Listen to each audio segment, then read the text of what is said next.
Yang pasti untuk saya pribadi ya, saya tidak bisa mendengar suara Tuhan secara audible langsung kayak Tuhan ngomong di kuping saya mendengar sesuatu.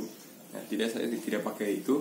Tetapi saya tahu bagaimana cara Tuhan berbicara kepada saya. Saya akan membagikan melalui 3 hal aja. Yang pertama, melalui pemikiran saya.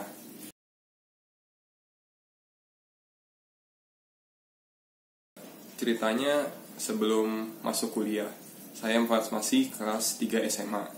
Nah, di situ saya bingung kan. Setelah ini saya lanjut kemana ya? Saya lanjut perkuliahan apa ya? Dari situ saya mulai tanya Tuhan, Tuhan mau pakai saya jadi apa? Saya mau melayani Tuhan. Nah, setelah di situ muncul pemikiran. Saya nggak pernah mikir sih sebelumnya mau jadi guru atau berdiri di depan umum gitu. Tapi tahu-tahu saya ada aja kepikiran jadi gitu. Gimana ya kalau saya jadi guru? Nah, melalui teman-teman saya. Teman-teman saya tahu-tahu ngomong bicara, ngobrol. Cara yang kedua adalah melalui orang lain.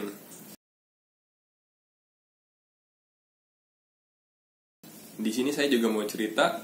Jadi ini ceritanya sebelum saya masuk kuliah juga.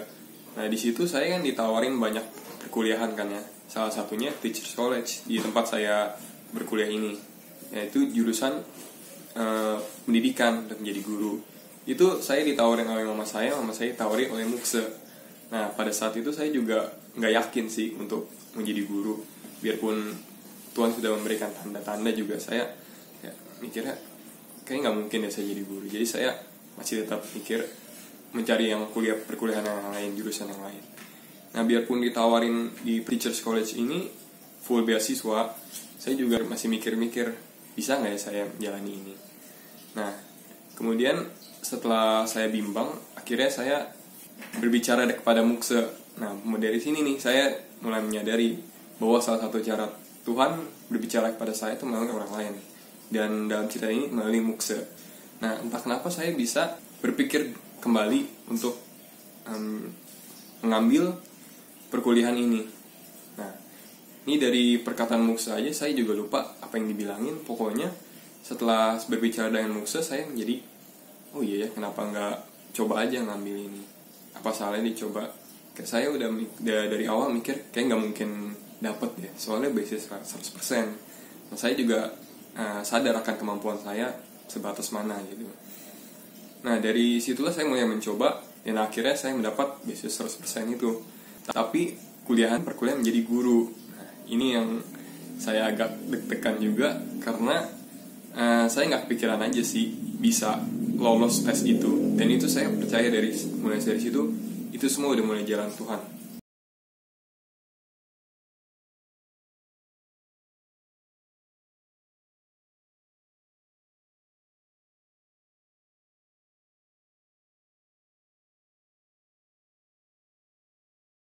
Dan Tuhan mulai menguatkan panggilan saya mengenai panggilan hidup saya, itu sebagai guru.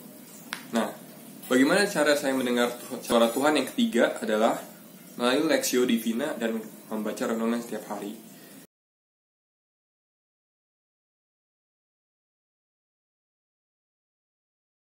Nah, di sini ceritanya sebelum saya masuk kuliah lagi. Di situ kan saya sudah tes, sudah uji, semuanya sudah lolos. Tinggal persiapan untuk masuk. Nah, di sana kan saya kan harus persiapan dulu karena kuliahnya harusnya di asrama tinggalnya. Jadi nggak mungkin saya dari rumah Jakarta Tangerang, tapi saya dikasih dorm gratis di sana juga.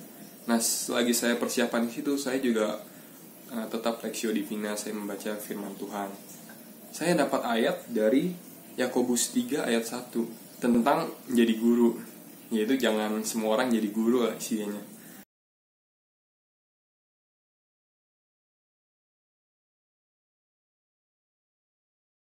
Nah, saya jadi mikir 2 kali, ini apa? Ini jangan-jangan ini peringatan dari Tuhan, atau ini mungkin pertanda lagi dari Tuhan.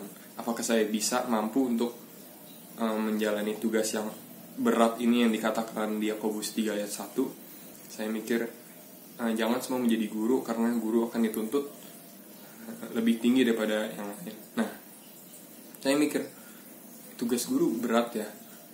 bukan cuma mengajar kayak biasa, tapi juga harus menjadi contoh buat muridnya untuk bisa